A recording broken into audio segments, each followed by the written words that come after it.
including all of the stuff that you don't think is worthy of videoing or taking a photograph of.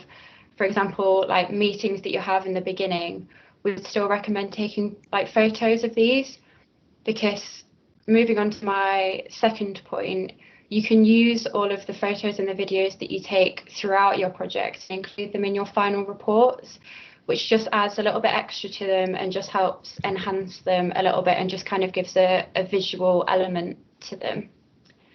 And then the third point is that videos and photos can help enhance your dissemination results. So, for example, if you have social media channels or a website, or if you're advertising your project in other ways through publications like leaflets and posters, including photos and videos of your project helps to enhance these. It makes them more engaging, and it provides those that are interested in learning more about your project with a visual aid. They can kind of see the project in action, and it just kind of helps them, like, it just adds a little bit to the text. It just kind of helps them picture exactly what the project activities would look like. So if we move on to kind of the more practical side of creating videos and photos, so I'm going to talk about the kinds of equipment and platforms that you can use. So the first and most important point is that you don't need a fancy camera to take a photo or record a video that is high quality.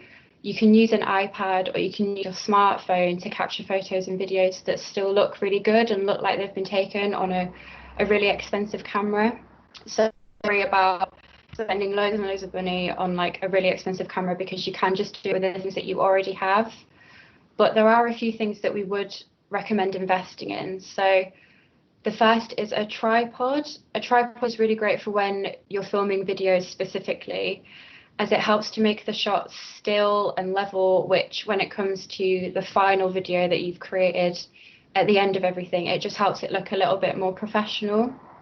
So you can invest in a full-length tripod, which are usually kind of like shoulder height, but then if you don't have enough room, say if you're traveling and you need to save space in your suitcase or your bag, you can buy a mini tripod which will sit on the top of a table, and again just helps to make any shots that you capture just look still and level, and yeah, will just save room in your bag.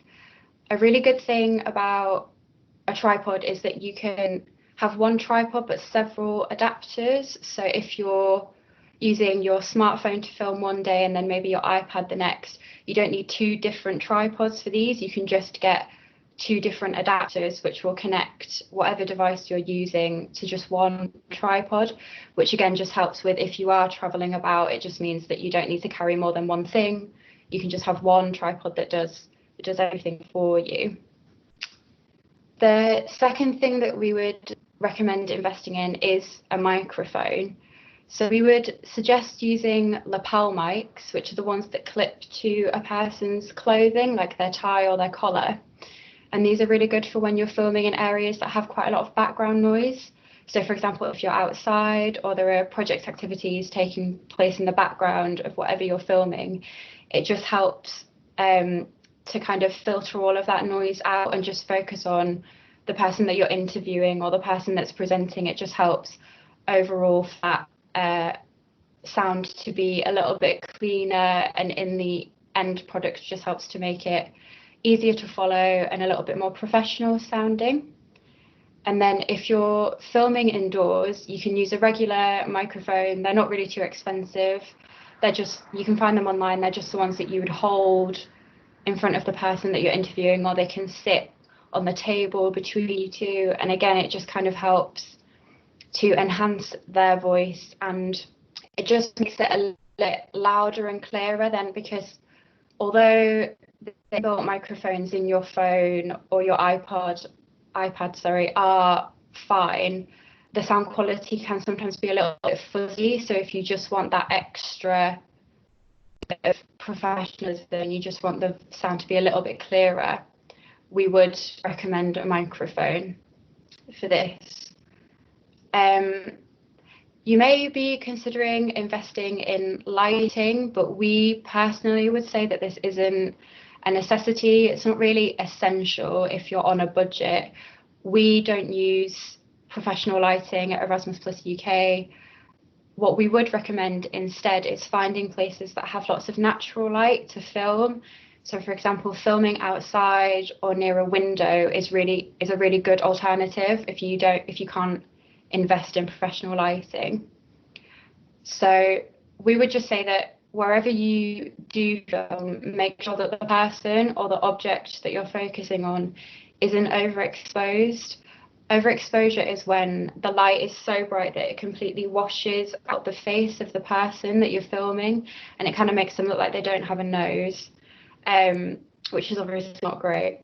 So with a camera, you can counteract this by just putting it on autofocus, because the camera lens will just adjust itself automatically. And then if you're using an iPad or a smartphone to film, you can just tap on the screen of whatever object or person you're trying to focus on, and again the lens will just adjust itself automatically, and it will just sort itself out, and you don't need to do anything further. So that's everything for equipment. In terms of platforms, any photos or videos that you create can be embedded onto your organisation's website. So, for example, you could have a dedicated web page that's kind of like a photo or video gallery of all your project activities for people to go and have a look at if they're interested in learning more about what you've been up to during your Erasmus project. For videos, we suggest uploading these to YouTube, because this way you have it in one place, but you can share it on several platforms. So you can embed the video on your website, and you can share the link to the video on social media, for example, Facebook or Twitter or Instagram. For photos, you could create a Facebook album, or we use a website called Wakelet. It's wakelet.com, and it's a really great platform to display collections of photos. They display really nicely on screen, and you can add text and an intro to kind of describe what's happening in each photo and give a little bit of context to what people can see. And then, as with YouTube, you can just share that link wherever you want. You can put it on your website, you can put it on Twitter, whatever platform you want to share that on. You can just share the link to the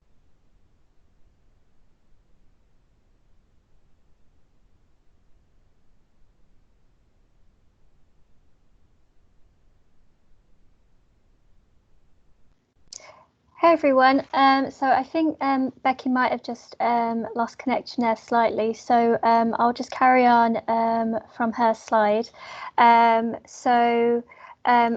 Becky was saying, in terms of engaging with us, so we do have different hashtags that you can include in your posts, such as Erasmus Plus Effect, E Plus People, which we use a lot for learning networks, Erasmus Plus, and you can also tag us on Twitter using @Erasmus Plus UK, and then also on Facebook @UK Erasmus Plus.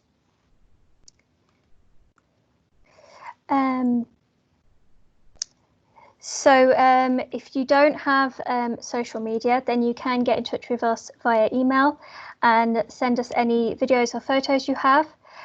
We can then feature them on our website or can share them on our own social media channels. So next, I'm going to talk about consent. So with consent, obviously there are regulations in place now, such as General Data Protection Regulation, or better known as GDPR. So GDPR, it's vital that you consider consent when creating videos or taking photos. So before you record footage or take photos, you need to ensure that you get permission from participants, colleagues and or partners, and to confirm that they've consented for their image to be taken and used for promotional purposes. So it's good when you are getting the consent from them that you explain, the reasons why you are taking the photo or videos and where they're going to be then shown then afterwards. For participants aged under 18, then the consent needs to come from their parent or guardian. So the best way to obtain consent is through consent forms. where you would explain the purposes of recording footage or taking photos. And in the consent form, you would ask for their name, signature, and then a contact information, which could be email address or even a phone number. For participants that are aged under 18, then you would have an additional field that would ask for the name and signature of the parent or guardian and their contact information. So in our video guide on our website, we do have a template consent form included in that. Shortly later on, Rich will be sharing the link to the video guide, but just to say that this template can be downloaded and it is editable, so you can tailor it to meet your needs. For any kind of further information about GDPR and data protection in general, we do recommend that you visit the UK government's website, as this will just have the most up-to-date comprehensive information about that. So now that we know about the practicalities of taking photos and videos, the next thing to kind of think about is how to make them engaging. So we'll start with photos first. So one important thing that we would recommend you to do is to always take photos throughout your project's life cycle. So this will help you build a bank of content to use for your promotion, whether that's sharing your project on social media to promoting it on your website. In terms of the actual subject of your photo, so what it is that you're taking a photo of, it's good to identify your aims, so what it is that you want to achieve with your photos. Also, you should think about your target audience and who they are. So who is it that you want to show these photos to? So planning what you want to capture and how you plan to purpose them, it helps you ensure that you select the right equipment and tools, as well as choosing the appropriate places to disseminate them. We would also encourage you to show your project in action when taking photos. So a lot of the times beneficiaries will take group images with participants or partners all standing together. And while those are fine to take, you should also try to take photos during your outputs themselves.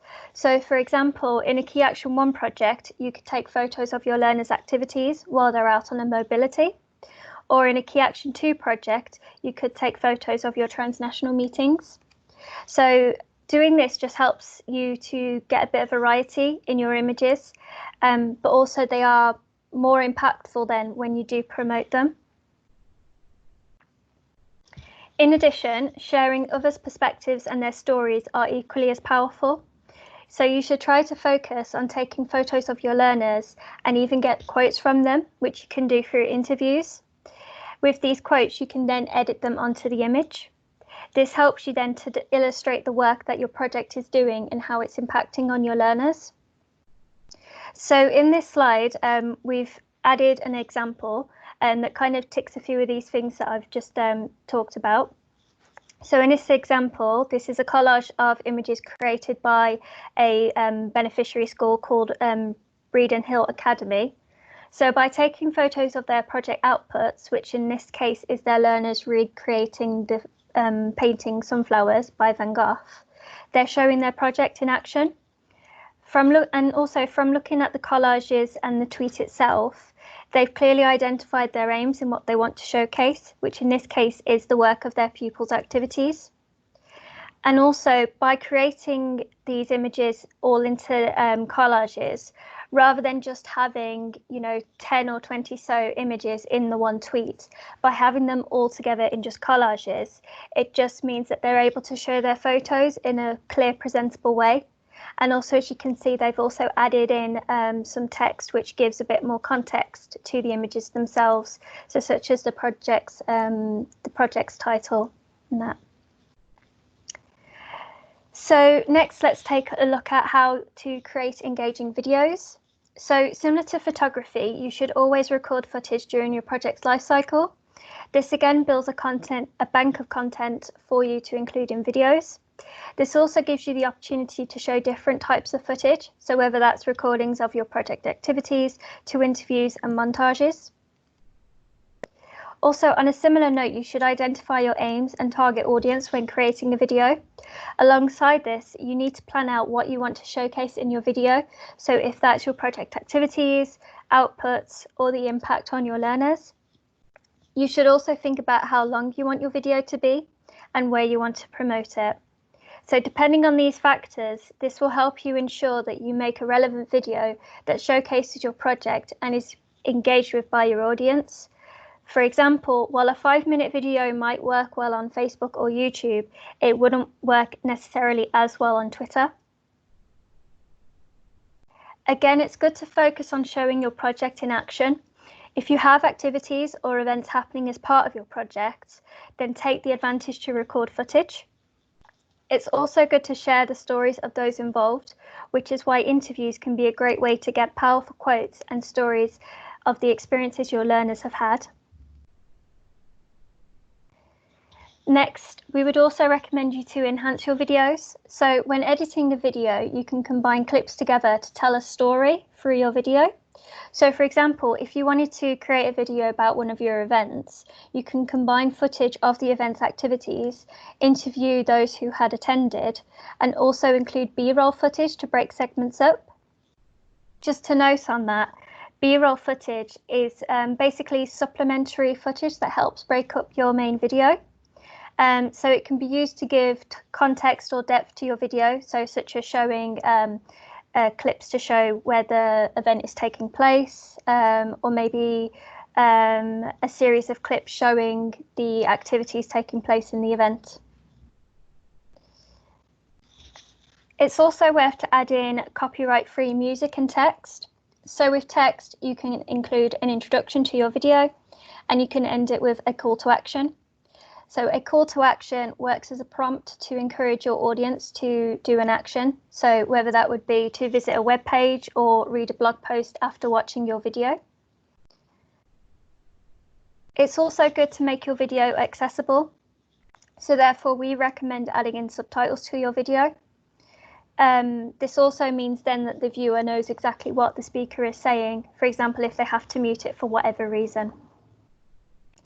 So in this next example that we've got on the slide, this is a tweet by Cardiff Metropolitan University, and they're showcasing a video that's been created by one of their participants, basically showing a day in the life of what their internship is like. So this is a good example that ticks quite a few of these boxes, because not only are they sharing her story, but it's actually content that's created by the participant herself, which makes it even more impactful for the audience. Also, the video has been enhanced by combining clips together, and there's also a voiceover that's been added of the participant just sharing her experiences. So this really illustrates what her placement looks like, so the audience really get a good feel for what's happening and what she's benefiting from it. It's also more engaging as well, because it does link to relevant topics, so such as the lockdown as well. So now Becky will discuss a bit more about video editing. Thanks, Sarah. Hi, everybody. Sorry for the technical difficulties, and thank you, Sarah, for jumping in at the last minute. So I'm just going to talk a little bit about video editing, just kind of some of the practical things that you can do after you've filmed all of your footage to kind of turn your video into a professional looking video. So after you've filmed everything, all of your footage, everything that you want to include in the video, you can use editing tools to kind of tidy everything up and create the final version that you would want to share with people. So we're going to provide the names of some editing tools in the next slide also. So on this side, like I mentioned, I'm just going to focus on the practical elements of what you need to do during the editing process. So once you've uploaded all of the footage to the software, the editing software that you're going to use, you can use the software to piece all of the clips together so that they run in the order that you want them to. And you can also cut any bits out that you don't want to include. So, for example, if an interviewee makes a mistake in what they're saying, you can cut that out. Or if a clip is just slightly too long, you can trim it down just to include the bits that you would like. And then once all of the clips are in order and cut down to the bits that you want to include, as Sarah mentioned, you can start to include text over the images. So You can use text to explain to people what they're seeing on screen. And if you've included interviews, as Sarah mentioned, you can use this to subtitle what people are saying.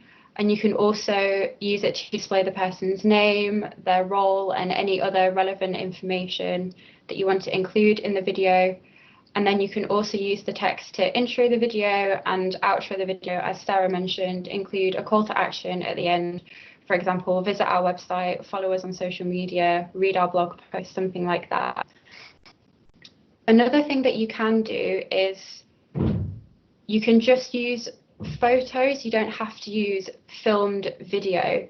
So in editing software videos, you can just include photos that you've taken, and you can piece all of these together and add text over the top to kind of create a slideshow, which is just, it's ever so slightly easier, but it's still a video, so it's still engaging, it's still a little bit different, it's still quite fun for people to watch, but it's not as complicated as filming footage and cutting footage, because you can just add photos in like a slideshow and just add some text over the top to explain what people are saying. So even if you don't film anything, you can still use the photos that you've taken throughout your project to create a video.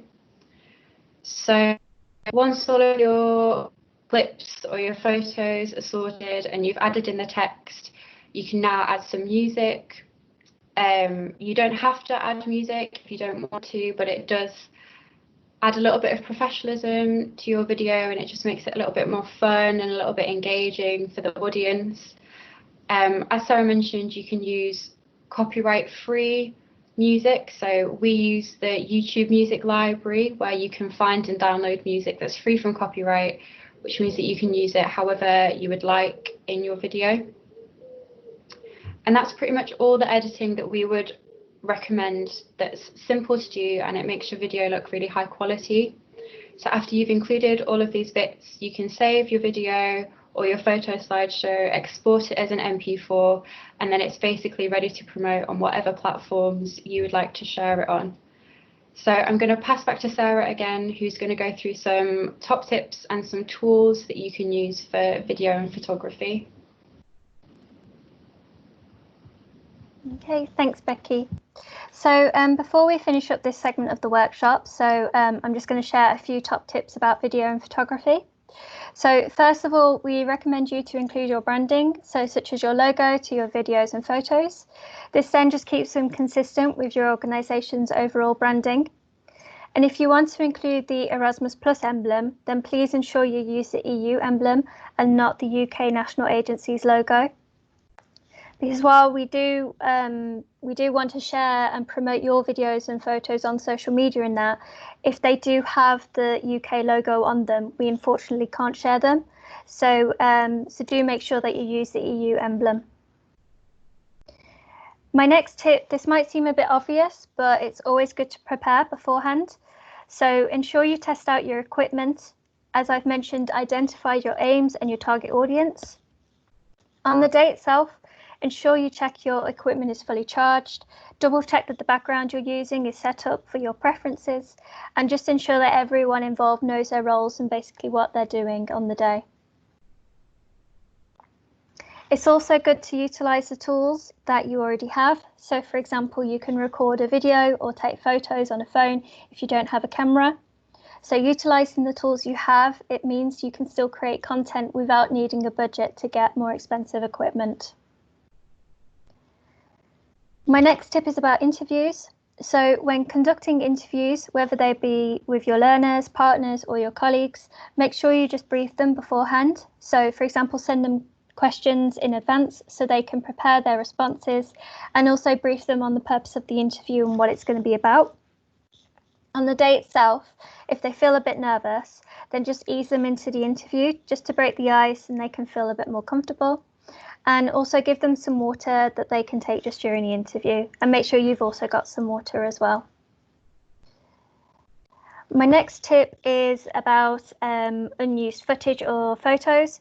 So sometimes it can feel a bit tempting when you've got some footage or photos that you've not used. It can feel a bit tempting just, to get rid of them because they might be like, holding up a lot of storage on your device. but we would actually recommend that you save any unused footage or photos, because while you might not have used them in the content that you're creating at that moment, they might be useful for any future promotion. So just make sure you just save them up onto your computer drive, so then they're not affecting your device storage. As our final tip, we would, as Becky had mentioned at the start, we'd always make sure that you promote your photos and videos. So there's multiple ways that you can disseminate your content, whether that's on social media, project publications, and your project website. Also, just to point out as well that if you're featured in a case study, the national agency will always ask for any photos or videos that they can include in it. So it's also another good way that you can disseminate them. So just to kind of finish off, we've got some key resources that we'd like to share with you. So on our Erasmus Plus UK website, we have created a video guide, as I mentioned, in the form of 3 blog posts. These cover important aspects of video making, from before you film all the way to afterwards. So Rich will be sharing the link to the first blog post in the chat. We also have a photography guide that gives you lots of helpful information about photography. Rich will also be sharing this in the chat as well. So both these guides, these will give you a more comprehensive look into video making and photography. So they are really good resources to have a look at. For video making, there are a range of free apps that you can use to create videos. The ones that we want to share specifically with you are Movie Maker and iMovie. These are available on Windows and Mac respectively. You can also use Adobe Spark, and we would recommend using the starter plan on both the app and web-based versions, as this is the free version. And we would also recommend KineMaster, which can be used on tablet and mobile devices. All these different free apps, they provide tools for basic video editing, and they're all in an easy to use layout. So if you are quite new to video making, these are some good apps to start out with. For editing those photos, we recommend another free resource called Canva. This is a tool that we actually use ourselves in the national agency a lot. So you can edit photos on here to include text and graphics. And you can also alter the dimensions of your photos to fit on a social media post, so such as a Facebook image or an Instagram story. So on this slide, we've just included a example from Canva just to kind of show that how you can add text and graphics. So this image is from our recent promotion of our competition. So as you can see, we've added in some text, so take part in the People of Erasmus Plus competition. We've also added in a little graphic just to have our one of our branding colours on there. And as well, on one of the corners, you can see we've added in the logo. So just shows you how you can really edit your photos to kind of match with your organisation's branding. And then the last resource I want to highlight as well. So if you have a YouTube account, then you can access both the YouTube Studio and YouTube Library. So the YouTube Library is a great resource if you're looking for music to add in your video, and which is all free to use music. And they do have a very extensive list of music that you can choose from. YouTube Studio, this allows you to do some basic video editing to your uploaded video, so such as trimming it down. And it also has a good inbuilt system for creating subtitles onto your video. So all of these resources, it's quite a long list of them, but we will be adding these in a resources list in the follow-up email, which everyone will be receiving. So yeah, that's our bit of the workshop. So thank you, everyone. Thank you for listening.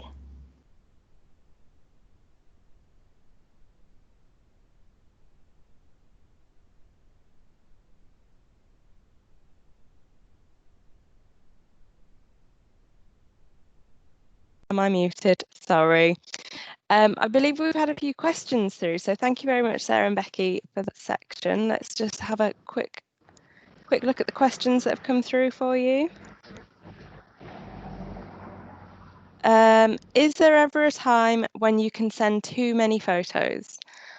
I encourage participants to take photos every day and post them on our WhatsApp group, but never sure how many to include in final reports.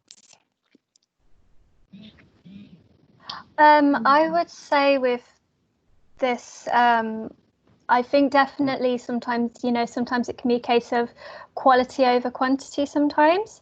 I think it is good to take photos. I mean, I think the more photos you take, the better, because you can then, from those photos you've taken, you can then choose, okay, which are the best ones that we want to showcase? So which are the ones that are showing the project more in action? Which are the ones that are showing the impact that it's having on your learners? Or if it's Key Action 2, then, what are showing more of your project outputs? That's what I would say for that question. I don't know if you've got anything to add, Becky, for that. No, to be honest, I think you've covered anything. Yeah, just make sure your videos are quality over quantity, and just make sure that whenever you describe an activity, you've kind of got a photo to go along with it. I think it just helps to illustrate exactly what you did, and it just helps give people a visual aid so they can kind of picture it as they're reading about what you did during your project. I think another point to possibly add as well, which is something that Stephen Green mentioned last week in our project results platform session, he made the point that if you're going to upload photos as part of your final report, just make sure that you put in some context as to what the image is, because if they just get a load of images uploaded, they might not know what it is or why it's relevant. So if you can add some context to it in a written form, I think that really helps them when they're assessing. Another question here about whether to use green or blue screen.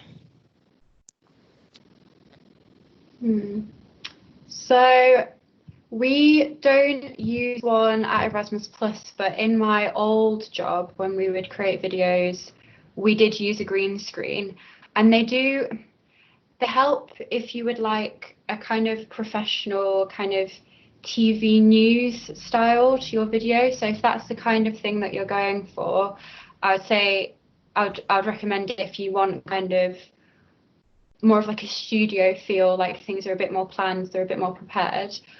But I would say if it comes to filming your participants and you're interviewing your participants, and you're talking about their project activities, I would say it's better to do it kind of there and then, to kind of bring them to one side and ask them, like, what are you doing? Like, how have you enjoyed it?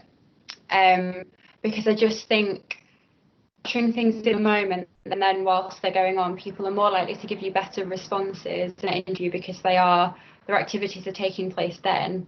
And also you can kind of have the activities as a background.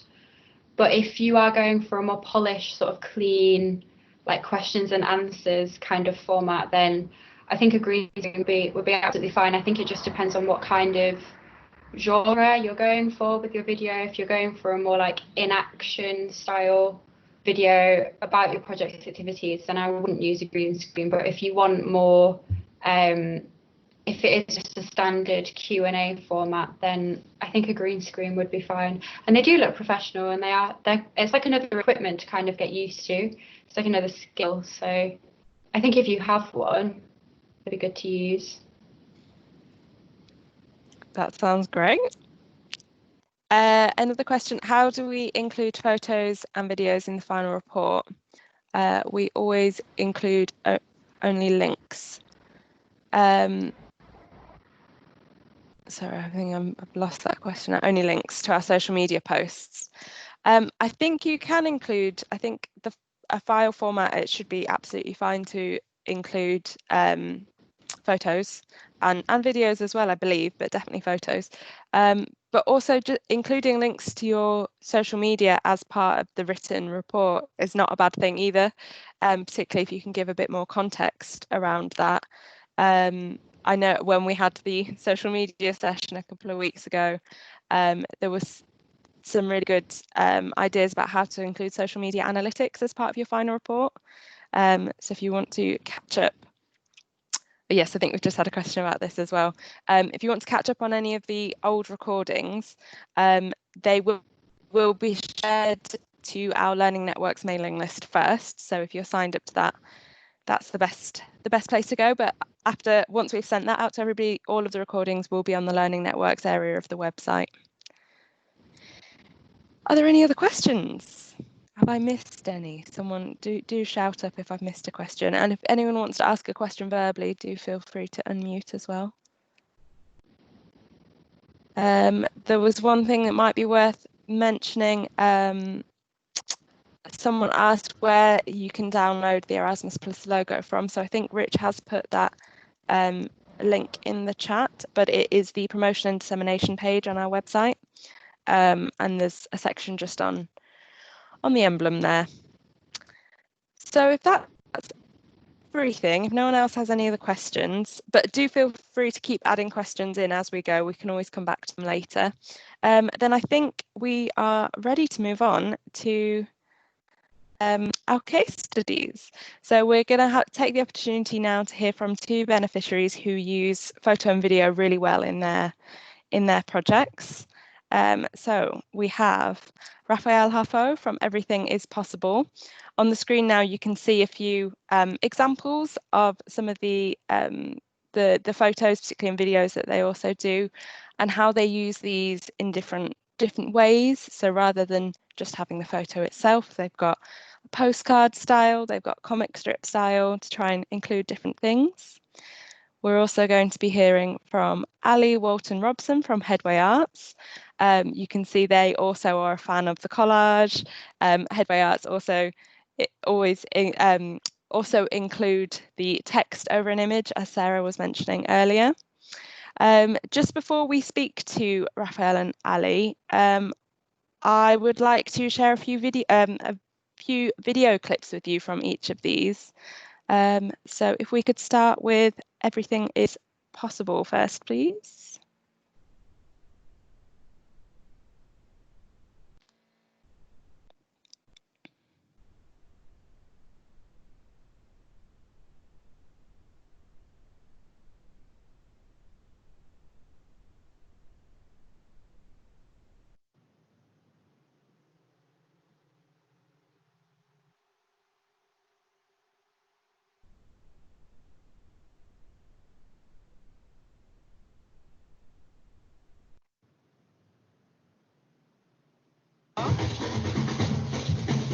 Hi, I'm Bethan and I'm from Askham Bryan.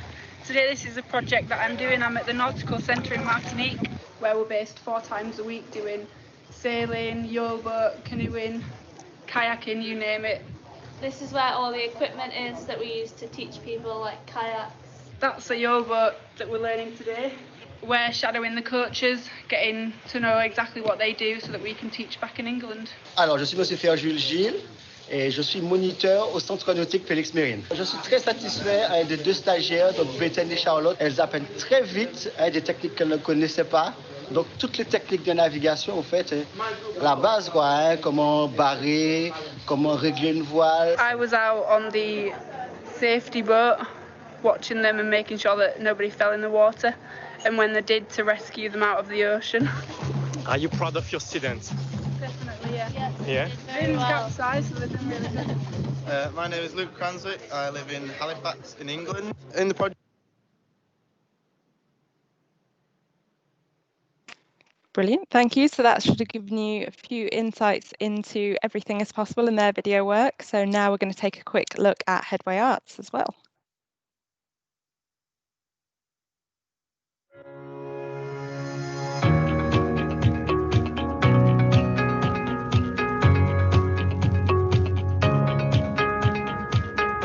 We are absolutely over the moon to welcome all of our visitors to Blythe in Northumberland in the UK for the final mobility of our REAL project, which is supported through Erasmus Plus.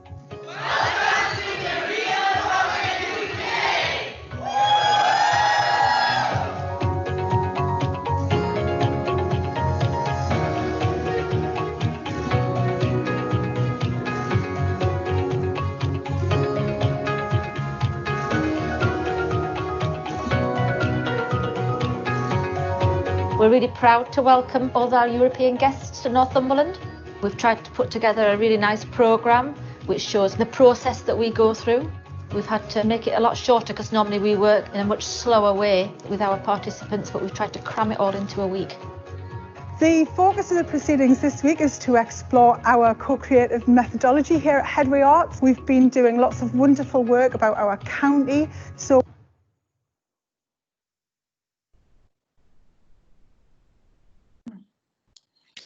Brilliant. So hopefully that's given you a little insight into the kinds of videos that they both create. So if I could ask both Ali and Raphael, if you want to both, I think you've both got your cameras on, if you want to unmute, and we'll just hear a little bit from you, that would be brilliant. Hi. Hello. Have we got you both? Yes, can we hear you as well, Raphael?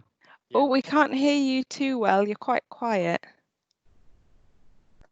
Is that okay now? If I speak that loud? sounds Yes, perfect. That sounds better. That sounds good. Brilliant. Okay, so if we start off, do you want to both just tell us a little bit about your organisations and your Erasmus Plus experience? Raphael, do you want to start?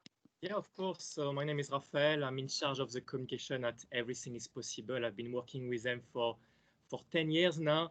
I'm also working for the Quebec Government Office in London and doing some training for youth organization and disabled people's organization. So Everything is Possible is a non-profit organization created 20 years ago with inclusion in mind. So we are supporting young people with fewer opportunities by giving them some access to the mobility program. And so we work especially with European funding, Erasmus Plus, KA1 with the vocational educational trainings, and KA2 with cooperations, and as well with the European Solidarity Corps. And from the beginning, really, visibility, pictures, and video are really important for Everything's Possible for two reasons. First, the first one is to convince young people. When we go to meet young people and we say you can go abroad with a project fully funded, young people will always think like, oh, there is something, which probably is not completely right. But when you've got your friend who show you a picture, a video of their own project, there you believe them. So that's why the pictures and the videos are so important. And the second why it is so important is for politics. Because we work with young people with fewer opportunities, we often had to fight to make sure that inclusivity was always part of the European program. And I know that by the past, ECORIS or the British Council use some of our videos to show to the European Commission that those programs have a huge impact on the young people. Okay. Hi. Brilliant. Ali, do you want to give us an insight into Headway Arts? Yes, I'm Ali Walton-Robson. I'm Creative Director at Headway Arts in Blyth in Northumberland. We are an arts organisation and a local charity, a small charity. We work within the arts and social inclusion. So our focus is very much about encouraging people to participate in the arts and offer lifelong learning and personal development through that. We do lots of work around employability. We work specifically with disadvantaged groups. So we work about 60% of our time with people who have special educational needs or have learning disabilities. So we're about including them in lots of different kinds of opportunities, including a European experience. And we've been working through European projects through originally Grundtvig and then Erasmus Plus for 12 years now.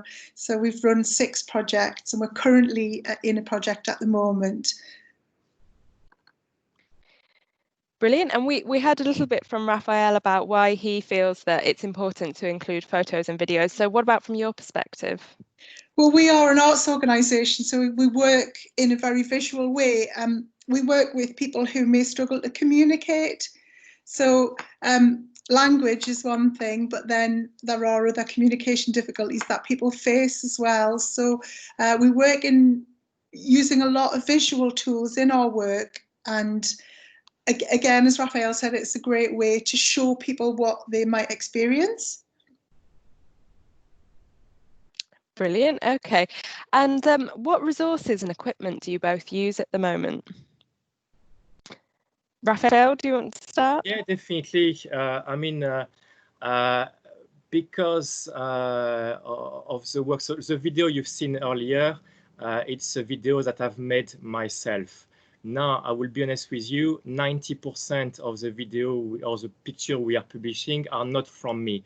They are from the young people themselves. It's them who do the work, because I will not be able to do all that work. I cannot go to visit all the projects abroad, even if I would like to. But obviously, I'm working for another organization, so I just have a few times to do for this. So when I do the work myself, I work actually on some Adobe software. So I work with Photoshop, I work with Adobe Premiere, but I work with those software only when it's a long work. When it's a video of 3-4 minutes, which is a big piece of work, I like to work with some professional things on a laptop. But if it's just a short video, like 1 minute, you don't need to have all those kind of software. You can do it from your phone directly, because the young people will send that to you via WhatsApp. So you can just use, you know, I just wrote for you the video I'm using on, so I've got a Samsung phone, not an Apple. I hope maybe it's available on Apple as well, but it's called UCut video editing. And this is absolutely amazing. You can even add some subtitle. It's not easy, because obviously on the phone, it's not as easy as on the laptop, but it's easier after to share the video, because when you do it on a laptop, it takes a large file, and the time you put it after on your social media, it takes ages. When you do it on your phone, it just takes maybe 30 minutes in total, or even less. And for photos, there is a lot of software out there, like you just write photo collage, you know, on your app stores, and you will find lots of things for that. So really depend on the long and short video. I don't know what you do, Ali, for that. I think with apps, just picking up on what you said there about apps, we were.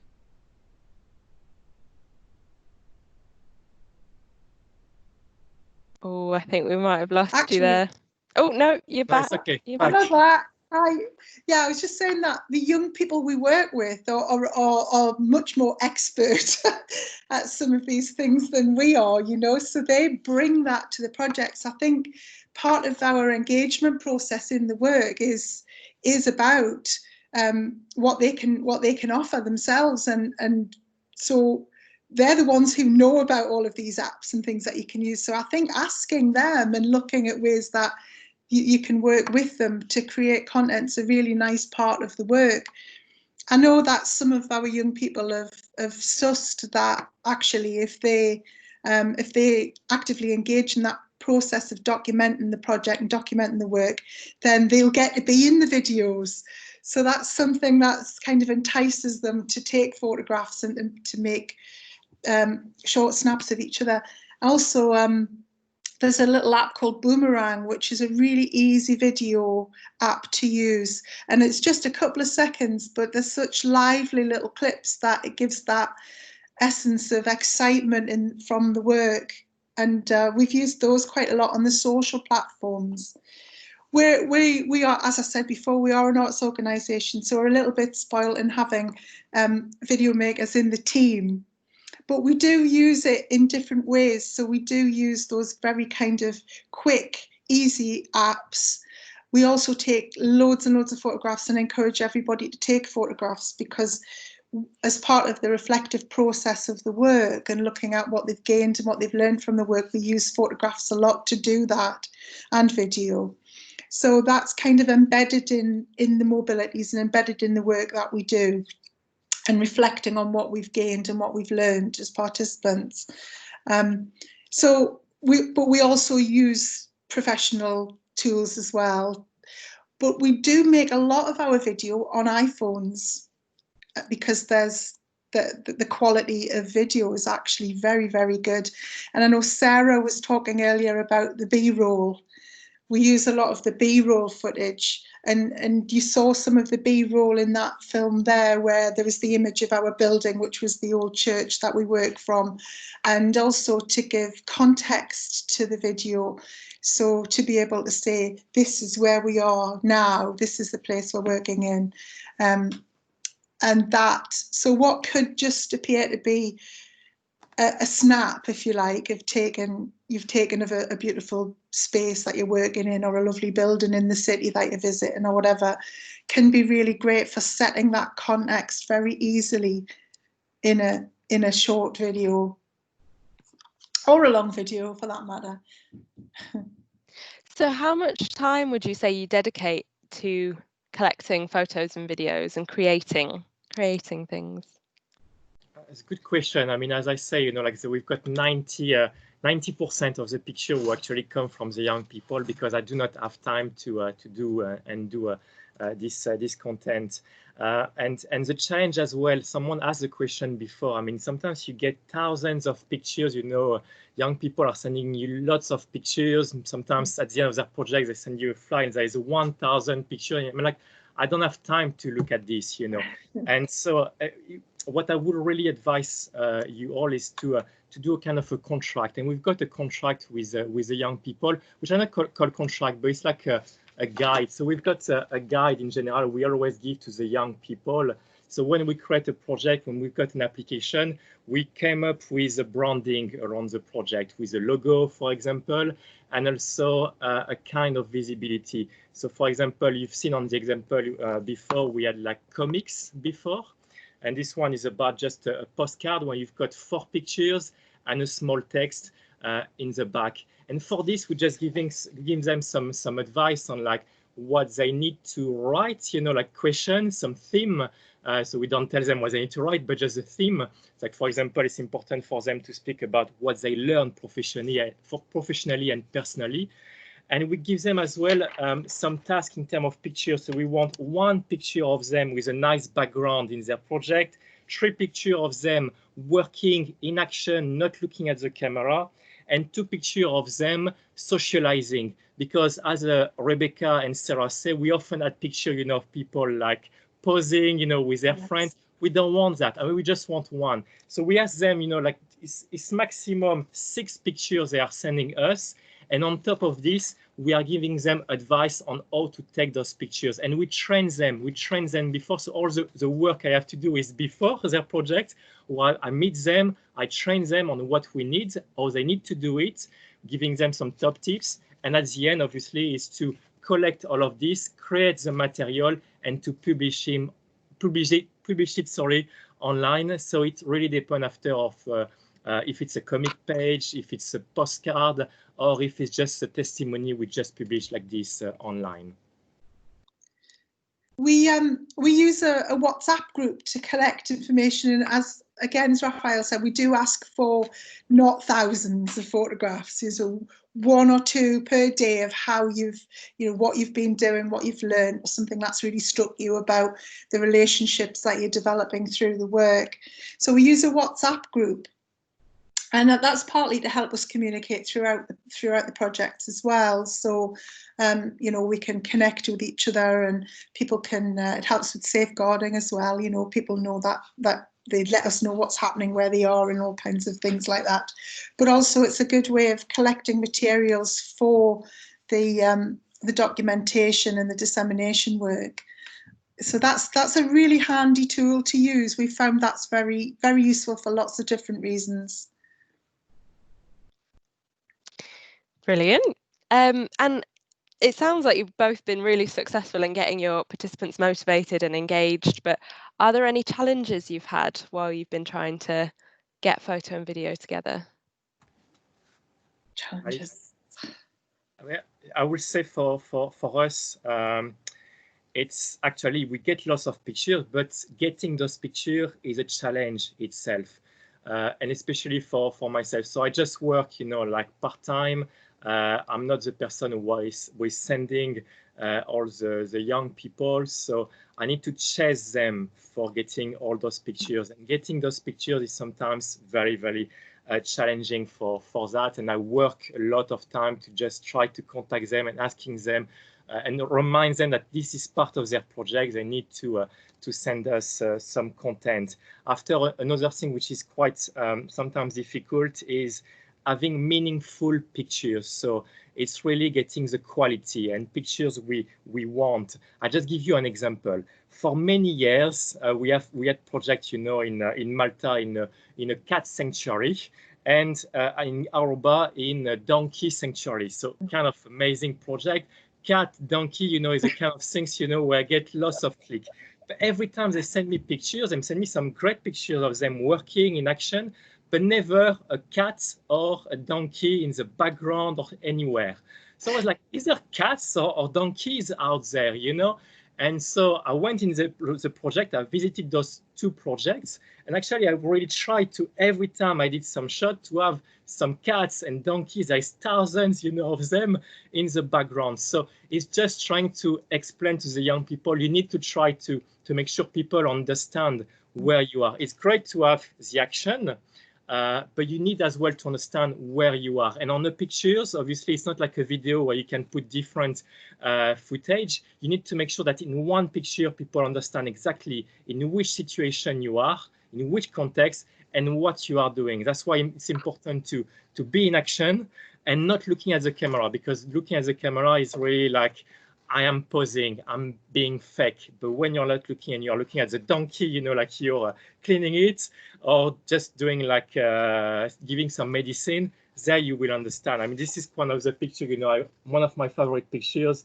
This is really, really powerful pictures, you know, where you really have the participant in action, you know, there. She's at the front on top of this with the vet at the back. So this is probably some changes, and technical changes after is probably the wind. So we don't have great material. We don't spend a lot of money in materials. So the wind is often a problem. The background noise is a challenge for us.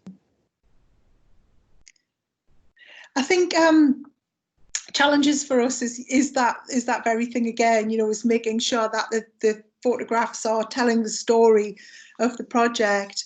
And I think also making sure that people are included, because particularly in the video work, when people are going to be interviewed, those people who kind of talk the most are going to be the ones who get to be in the videos. So and also because we do work with people who have learning difficulties, we've made sure very, very clearly that they are included and that they are interviewed and that they are very much represented within the materials, because that's what our project work is about including people, and so that's making sure that message from our work gets across there as well.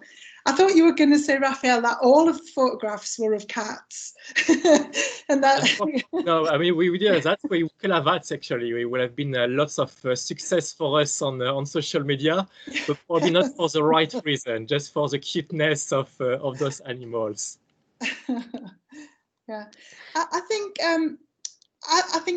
the message that I would like to say is don't be put off by you know, needing professional videos or feeling like you need professional videos. I think you can make really good quality videos on phones. We have excellent cameras on smartphones now, but I would think about investing in a microphone. You can get microphones that plug in straight into your camera, which are really, really handy. And we've used those quite a lot, just because you can just kind of wrap them up and put them in your rucksack, you know, and it's not a great piece of kit that you've got to get. I have to say that is a bit of a challenge for us when we're traveling, because we always try and travel really lightly to get, you know, save money and to make the project budgets spin out. So we try not to have lots of bags of equipment, and that is it's a bit of a challenge sometimes on mobility to travel with lots of equipment.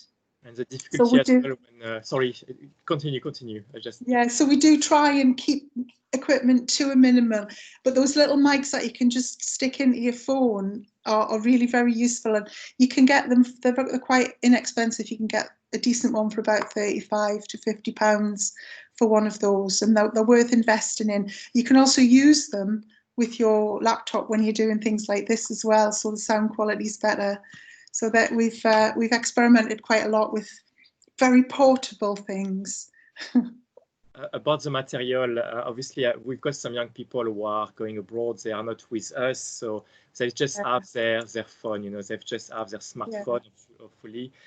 Sometimes a few years ago, when smartphones were not, you know, that popular, we used to actually give them some camera just for the time of their project, which can be a solution.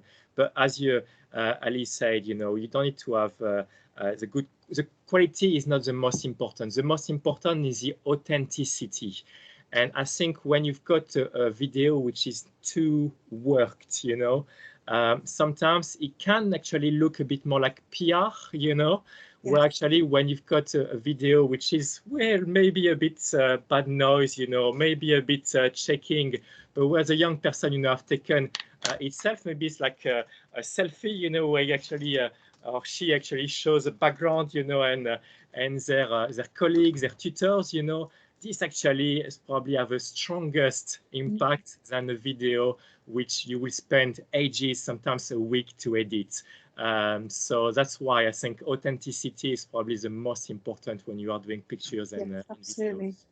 Yes, that was we had that experience with one of the mobilities. We worked on a show. We actually produced a show in a week in Poland, and we made a lovely video of the show.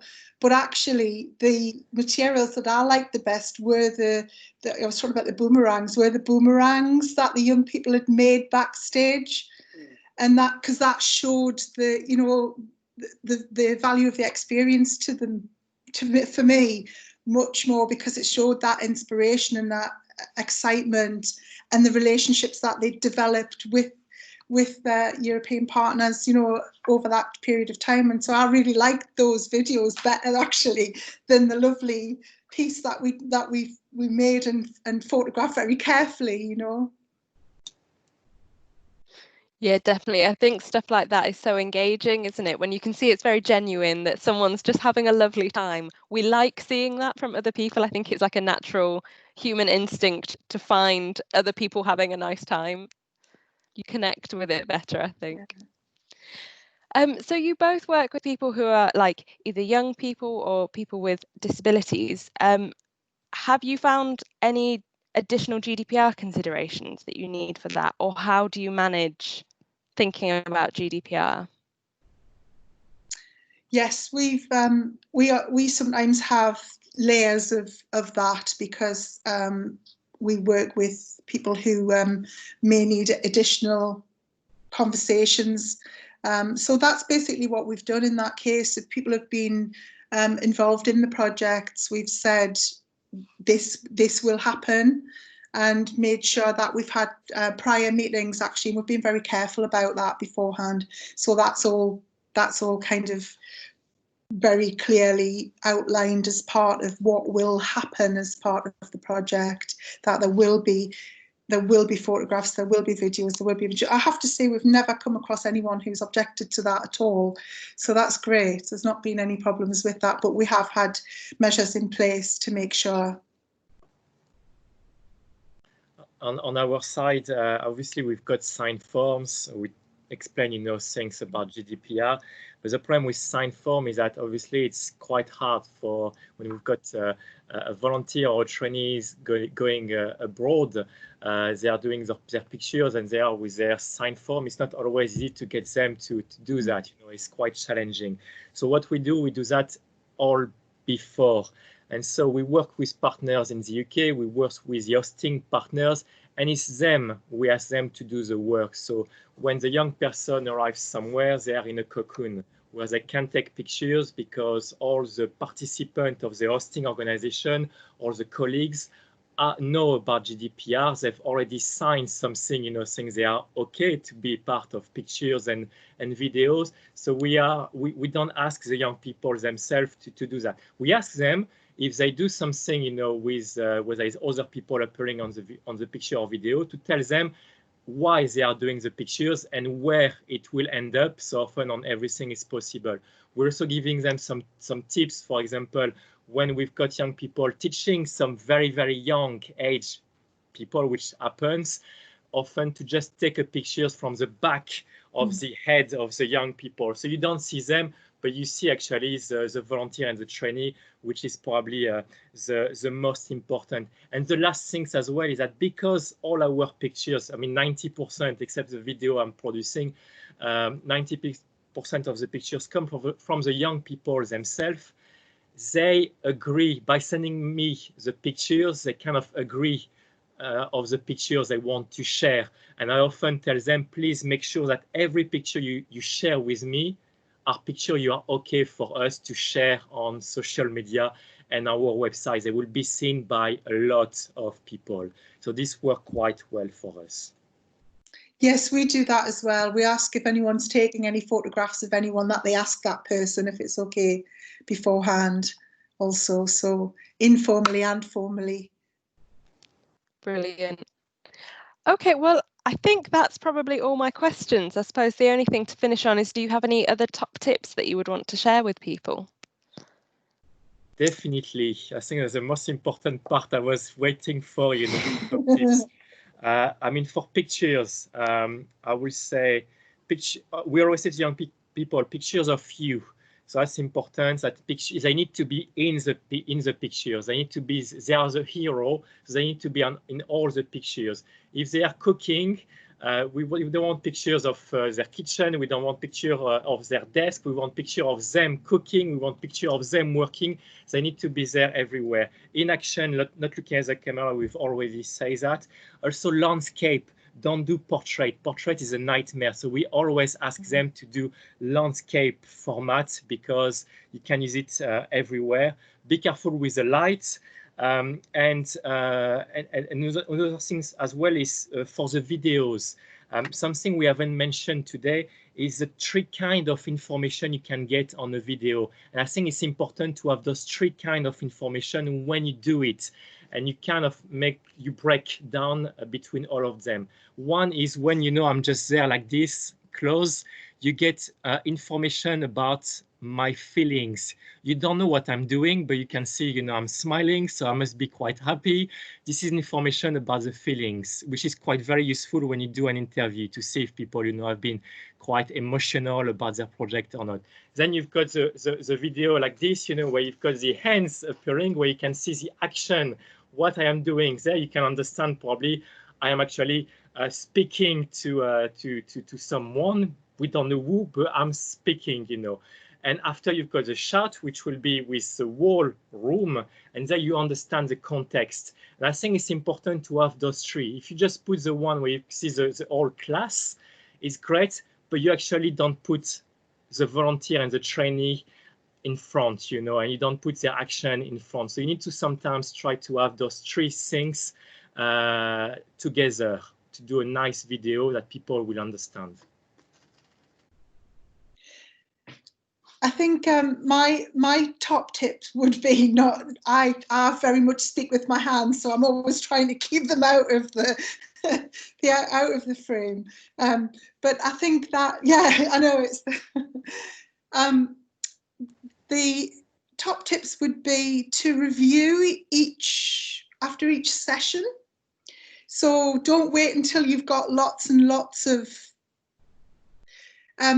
images that you've kind of forgot what you were trying to say with that image.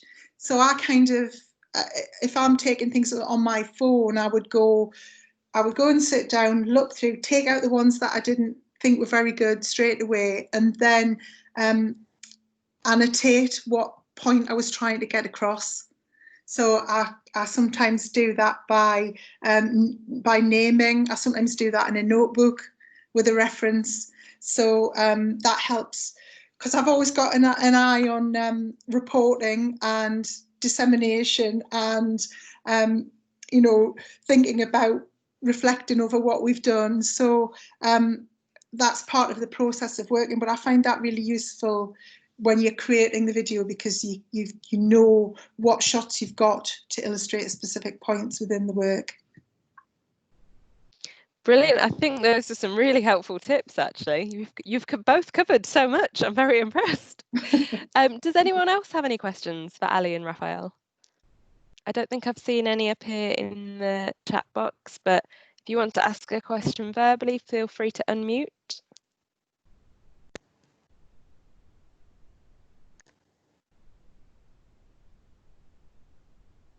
No, I think, are we happy?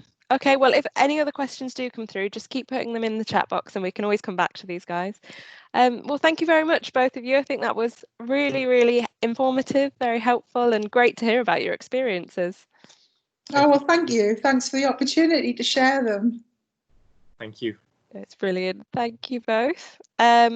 Okay, we will then, does anyone need a break or shall we just power on through? Let me know if you would like 5 minutes. No, is everyone okay? Right, we're powering on through then. Okay, so we will move on now to doing a bit of a discussion. So we're going to be using something called Jamboard. I will just share my screen with you so you can see how this will look.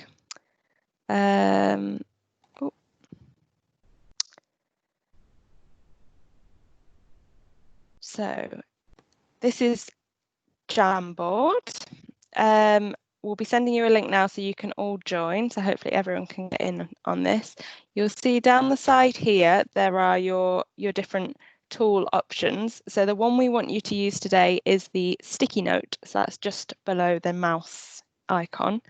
So if you press sticky note, you can then type whatever you want to type. You can change the background to your sticky note to whatever color you want. Click save. And this will appear and we can move it around. So has everyone managed to get in? Does anyone need any assistance? No? Okay, you'll also see at the top there is it's called a frame number, so it should say 1 out of 5 at the moment. As we'll go through, I'll just ask you to click through those.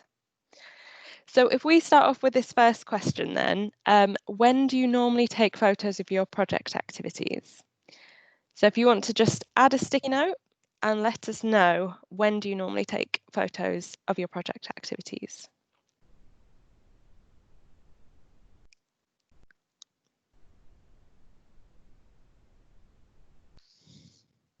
So at what point in your project? Is there a specific time? Is there a specific place where you take photos as you're going through? Social events, yeah, great.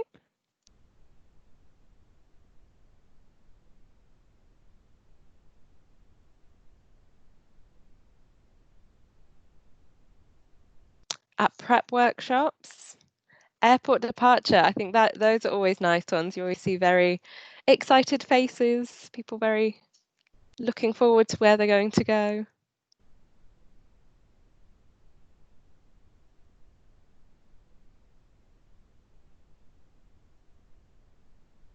When participants during activities, outside school, on the beach, yeah, nice photos of people doing things. Group photo at the end of the project. Welcome and farewell.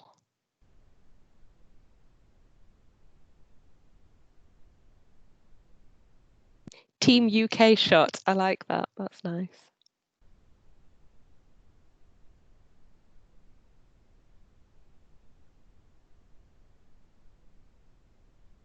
Opening and closing ceremonies. Ah, so you have proper ceremonies, that's very interesting. You get new volunteers. Lovely, sounds like there's loads of opportunities for photo and video then.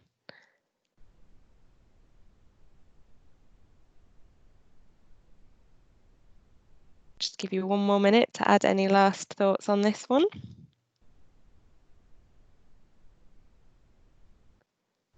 When a volunteer leaves as well, yeah. Hopefully then you can get some feedback on them, how they found their experience at that point.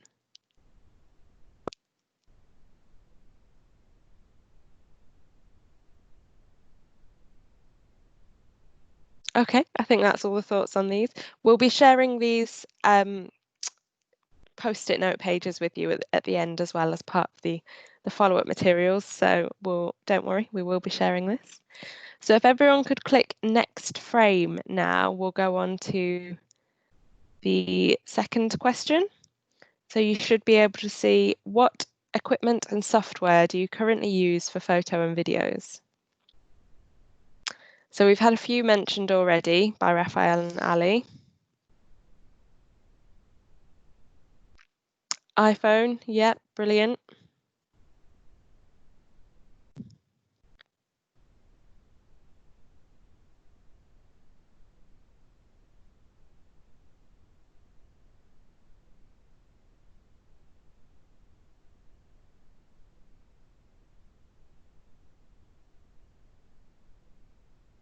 Canva, oh, great to see that people are using Canva already. I think it's such a useful tool. It's brilliant.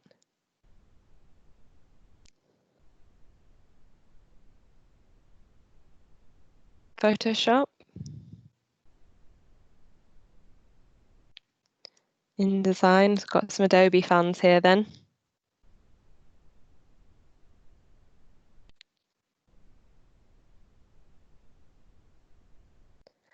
iMovie. Definitely Adobe fans.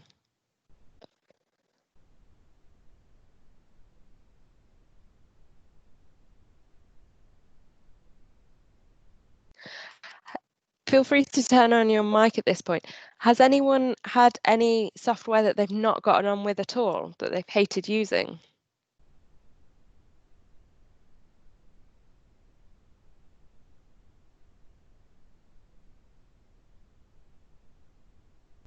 I personally, I'm not great with Adobe. I feel like Adobe and me just don't get on, but most people I know absolutely love it.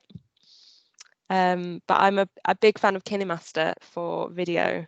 I feel like that's a really good one. If you're not confident with it, it's just so easily laid out. It's very simple and plain, which is always nice for beginners, I think. For me, I found when I was first creating videos that I not really struggled, but I did find Premiere Pro hard to start with, because especially if you're new to it and you look on a Premiere Pro, it can be like, whoa, this is so overwhelming because there's so many different tools you can do and different options. But over time I did get used to it. But yeah, I remember I did struggle with that one at first.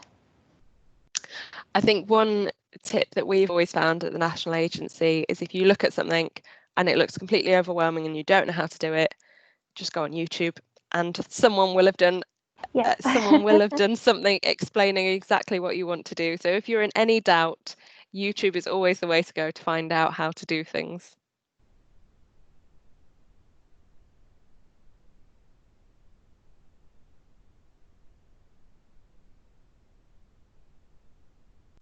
Shall we move on to the next question then? So number 3 is, what challenges have you faced? So we did hear a few from Raphael and Ali earlier.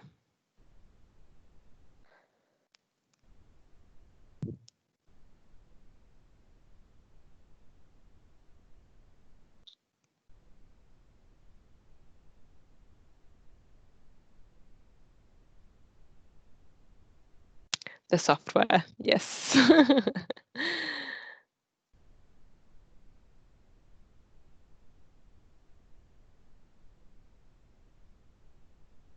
Yeah, trying to get people to send you things. I think it's always a challenge, whether it's photos or something else. Managing the sheer volume of photos. Positive that you're receiving them, but yes, I can see how that would become a bit of a challenge.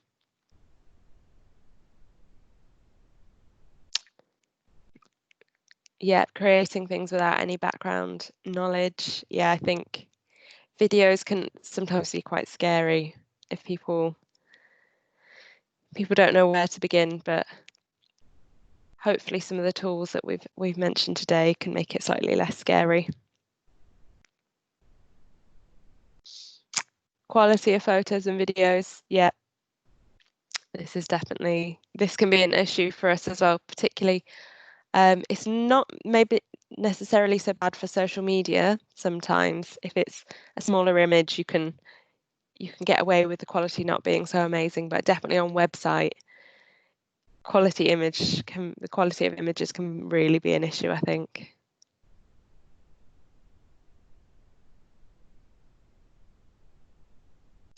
Finding free software, yeah, I think one of the common issues with free software is you often get some kind of watermark. It's not necessarily the worst thing. I think if you're not bothered by the watermark, use the free option. I think some things like, particularly, I think KineMaster, the free version has a watermark, but the paid version, don't quote me on this because I might be wrong, but I'm sure it's only something like £30 for a year. So if you're only going to use it once, that might be quite a big investment for you. But if it's something that you've tested out the free version, you think you'll like it, it's not so much of a investment.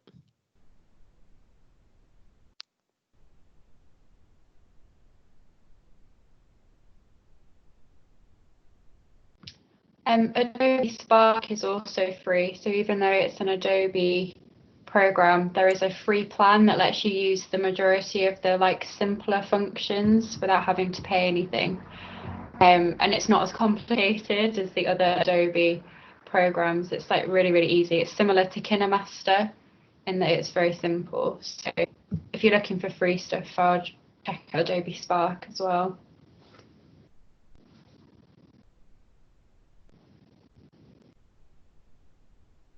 Yeah, keeping up to date. Yeah, I think the technology industry always moves pretty quickly. So keeping up to date with these things can be a bit of a challenge.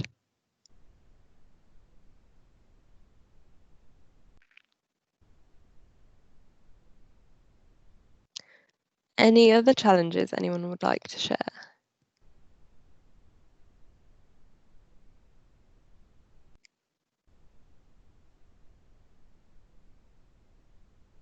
Okay, let's take a look at number 4 then.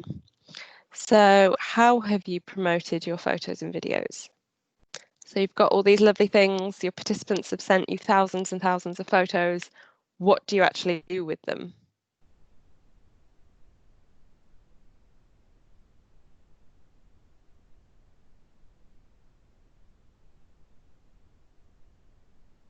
Yep, using hashtags. Are there any examples of hashtags that you find are quite popular that you like to use?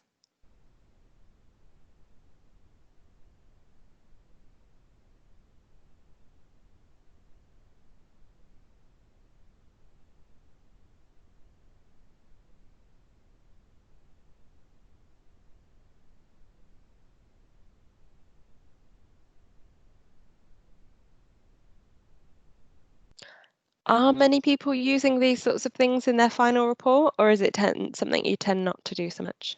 Feel free to unmute yourselves and talk during this point as well.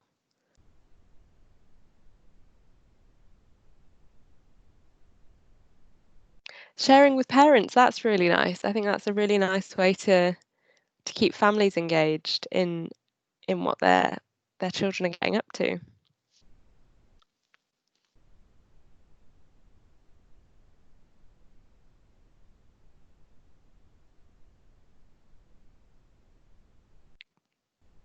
Yeah, newsletters, great place if you've got an engaged audience, having photos to keep things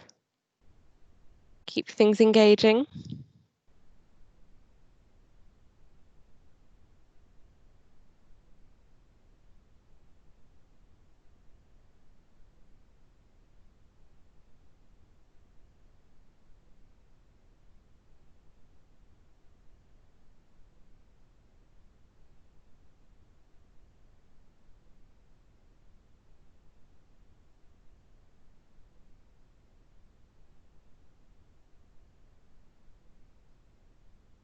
That point's really interesting, the local organisations who will share for you.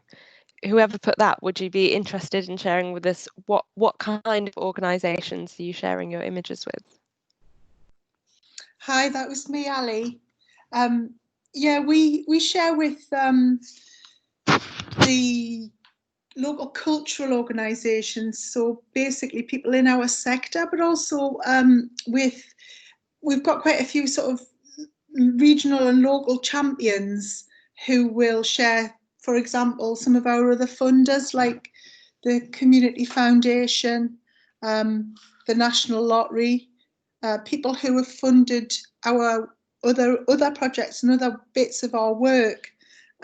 So I'll tag them in, and they'll retweet and share things as well. So you kind of get their reach, which is really useful actually to get the work out there. So you get there, they've obviously got massive amounts of followers, so you can capitalize on that. Yeah, I think tapping into your partners and local networks is a brilliant way to showcase the kind of work that you do.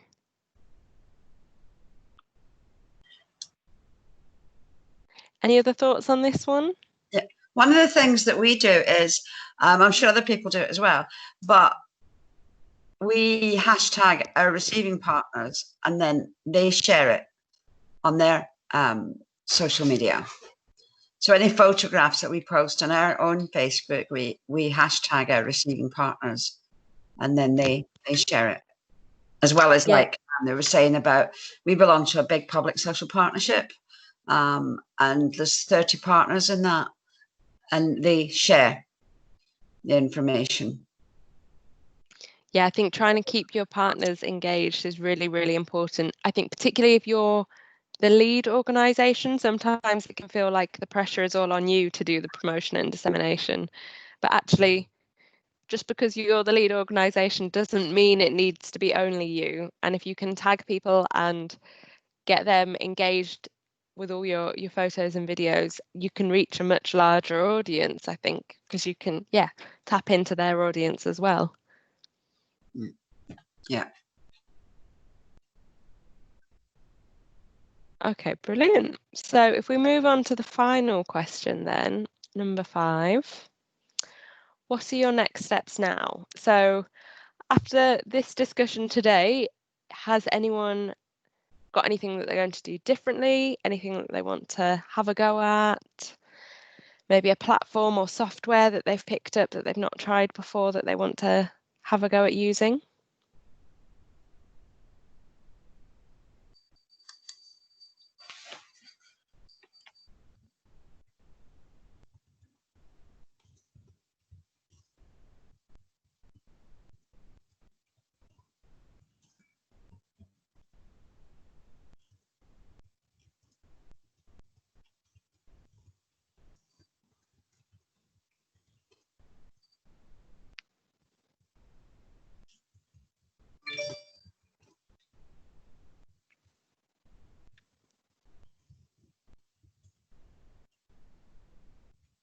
Yeah, getting people to take your participants to take part in a photography course.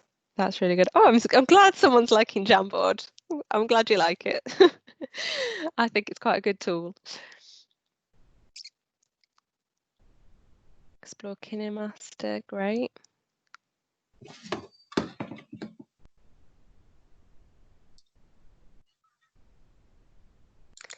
Yeah, I mean, whoever's interested in the photography course for pupils, I mean, Raphael, perhaps you wouldn't mind sharing some ideas with people about the kinds of things that you share with your participants before they go abroad?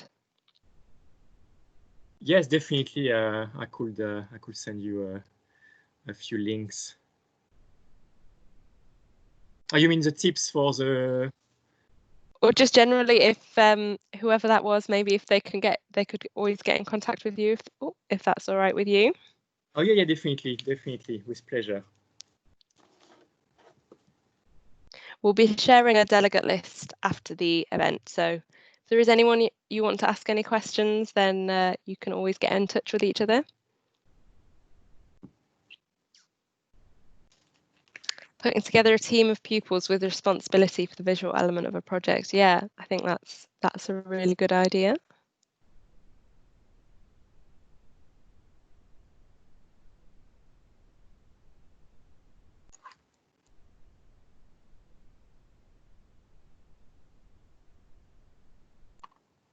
seen another one on the Teams group about trying to use some video making.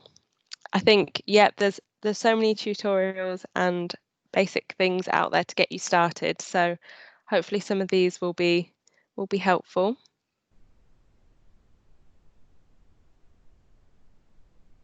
Yeah, so Morag mentioned she had an Italian partner who does video, was it video courses or photo? Sorry, video making training. So yeah, I think it's really important to try and I can't remember whether Sarah or Becky mentioned earlier, but trying to use the resources you have, which includes the people around you. People are resources as well. So if you know other people who have partners that can do something like video training, get involved, reach out to those people, find out what they can offer you. Can they do you an E+ people deal? It's always a good thing to ask.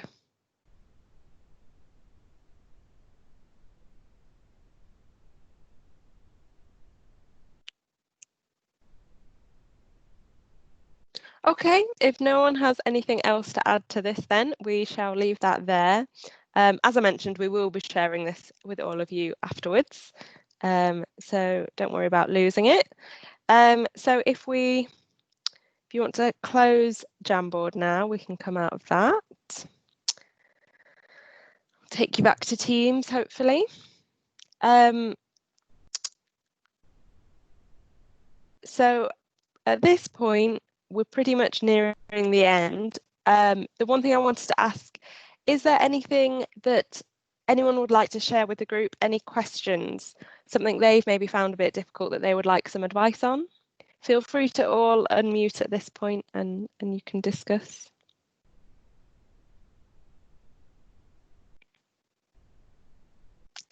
Does anyone have any questions for the team?